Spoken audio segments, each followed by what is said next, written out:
여기가 축구장인지 격투장인지 모르겠다. 이건 손흥민 죽이기야. 노팅엄 모든 선수들이 손흥민만을 견제하고 있어 손흥민은 이런 압박 속에서도 경기가 끝날 때까지 절대 흥분하지 않네요. 토트넘 팬 및 전문가들은 토트넘 대 노팅엄의 경기를 보고 하나같이 손흥민을 향한 반칙 때문에 흥분을 가라앉히지 못했는데요. 손흥민 선수에게 어떤 일이 일어났는지 이슈 연의에서 알아보겠습니다. 프리미어리그 17라운드 토트넘 대 노팅엄 포레스트의 경기가 열렸습니다. 노팅엄은 현재 리그 16위로 강등권 싸움을 하고 있는 팀이지만 토트넘이 원정 경기를 해야 하는 입장이므로 결코 쉽지만은 않은 상대인데요. 다만 토트넘은 이전 경기에서 강팀인 뉴캐슬을 자신들의 홈에서 4대1이라는 대승을 거두면서 5경기 만의 승리로 분위기가 좋은 상태입니다. 포스테코글루 감독은 뉴캐슬을 무너뜨렸던 선수들과 포지션을 노팅엄전에서 동일하게 사용했습니다. 원톱의 히살리송, 왼쪽 윙은 손흥민, 오른쪽은 존슨, 중앙을 쿨루세프스키가 맡았습니다. 경기 초반 주도권은 토트넘이 가져갔습니다. 뉴캐슬전과 동일하게 손흥민을 적극 활용하는 전술을 보여주었는데요. 다만 노팅엄도 뉴캐슬전에서의 손흥민 선수의 활약을 이미 알고 있기 때문에 초반부터 손흥민 선수를 강하게 압박하였습니다. 손흥민이 공을 잡았지만 노팅엄 선수들이 손흥민의 팔을 잡는 등의 거친 수비로 손흥민을 넘어뜨렸고 노팅엄 선수들의 반칙이 선언되었습니다. 경기 시작 20초 만에 초반부터 손흥민을 견제하기 시작한 것이었는데요. 노팅엄 선수들의 손흥민을 향한 거친 플레이는 시작에 불과했습니다. 이번에는 손흥민이 공을 잡자 발을 걸어 넘어뜨리고 공을 차지하는 과정 중 손흥민의 머리와 노팅엄 선수의 무릎이 부딪혔습니다. 제대로 머리를 다쳐 머리를 움켜쥐며 일어나지 못하였는데요. 심판 역시 머리를 가리키면서 손흥민에게 다가갔습니다.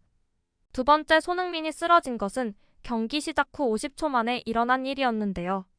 경기 시작 후 1분도 안 되어서 손흥민 선수는 노팅엄 선수들에 의해 2차례 쓰러진 것입니다.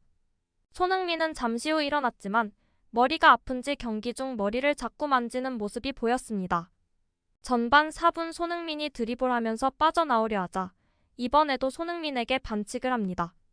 공을 뺏기의 목적이 아닌 발을 걸어서 어떻게든 부상을 입히려는 모습이 다분히 보이는 장면이었습니다.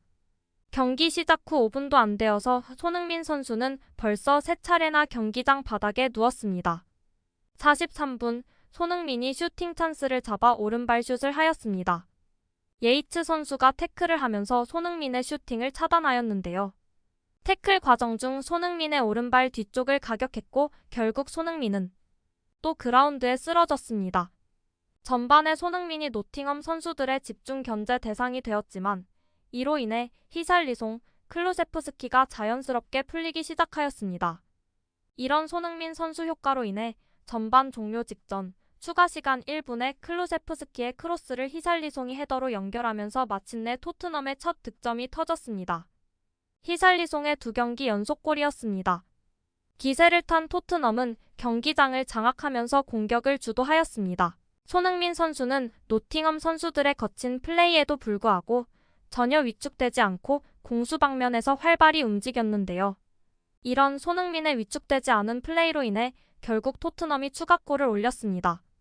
전반부터 계속 손흥민을 집중 마크했던 윌리엄 선수가 노팅엄 골키퍼인 터너에게 패스를 하였고 손흥민 선수는 빠른 스피드로 골키퍼에게 달려가자 당황한 골키퍼는 볼을 걷어낸다는 게 쿨루세프스키에게 연결되었습니다.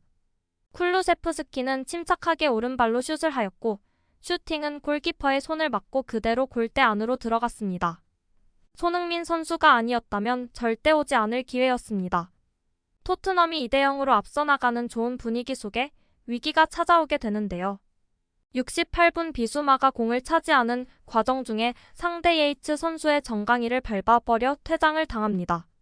경기 시간이 20분 이상 남은 상태에서 토트넘은 한 명이 없는 상태로 경기를 치러야 하는 상황을 맞이하게 되는데요. 포스테코글루 감독은 중원을 지키던 2명 중 1명인 비수마가 퇴장당하자 히살리송을 빼고 중원을 지킬 호이비에르를 투입합니다. 토트넘이 한 명이 없는 상황이기 때문에 손흥민의 집중 마크는 더 심해졌는데요. 토트넘 진영에서 손흥민이 패스를 받자 니아카테 선수와 망갈라 선수가 한 명은 손흥민을 뒤에서 잡고 한 명은 손흥민을 밀어 넘어뜨립니다. 손흥민도 어이없다는 표정을 짓는데요. 노팅엄의 손흥민 집중 마크는 계속해서 이어졌습니다. 토트넘의 코너킥 상황에서 예이츠 선수가 손흥민 선수를 전담 마크하면서 손흥민을 아예 잡고 놔주지 않았고 손흥민 선수가 마크에서 벗어나려 하자 밀어서 넘어뜨립니다. 손흥민은 90분에 에메르송과 교체되어 들어갔고 노팅엄의 추가 득점 없이 결국 토트넘은 2대0으로 승리하게 되며 리그 2연승을 달리게 됩니다. 손흥민 선수가 교체되기 전까지 노팅엄 선수들은 손흥민 선수를 밀고 때리고 잡고 걸고 하면서 무려 6차례나 손흥민을 그라운드 바닥에 눕혔습니다. 교체될 때 손흥민 선수의 유니폼을 보면 히샬리송과 상반되게 아주 많이 더러운 것을 볼 수 있습니다. 경기를 본 토트넘 팬들은 손흥민을 향한 노팅엄 선수들의 플레이에 흥분을 감추지 못하면서 다음과 같은 반응을 보였는데요. 그들은 축구를 하고 있는 게 아니야 격투기를 하고 있어. 비수 많은 퇴장인데 왜 노팅엄 선수들은 옐로우 카드도 나오지 않는 거지? 노팅엄 모든 선수들이 손흥민만 견제하고 있어. 소니 제발 다치면 안 돼. 라며 손흥민에 대한 걱정과 판정에 대한 불만 섞인 반응이었습니다. BBC에서는 손흥민의 플레이를 보고 손흥민이 터널을 매우 훌륭히 압박했다. 라며 손흥민 때문에 두 번째 골을 넣을 수 있었다라는 내용을 남겼습니다. 경기 후 토크에서 전문가들은 손흥민 선수와 관련된 이야기를 하였는데요. 손흥민을 집중 마크하려 했지만 이로 인해 히샬리송과 쿨루세프스키에게 기회가 생겼고 결국 그 두 명이 골을 넣었다. 노팅엄 선수들의 여러 차례 거친 플레이와 견제 속에서 화가 날 법도 한데 그는 화를 내는 모습이 전혀 보이지 않았다. 좋은 프로 정신을 가지고 있고 팀을 위해서도 어떤 것을 해야 하는지 잘 아는 선수다. 라며 긍정적인 평가를 하였습니다. 토트넘의 리그 다음 경기는 12월 24일 리그 17위인 에버턴과 맞붙게 되는데요. 강등을 걱정하는 팀인 만큼 필사적으로 하겠지만 손흥민만 마크해서는 안 된다는 것을 알았으면 좋겠네요. 다음 경기는 토트넘 홈에서 열리는 만큼 손흥민 집중 견제가 없는 상태에서 손흥민 선수가 골을 넣을 수 있으면 좋을 것 같네요. 크리스마스 이브날 손흥민 선수에 대한 좋은 소식이 있길 바랍니다. 이상 해외 축구 소식이었습니다. 구독과 좋아요는 무료입니다. 감사합니다.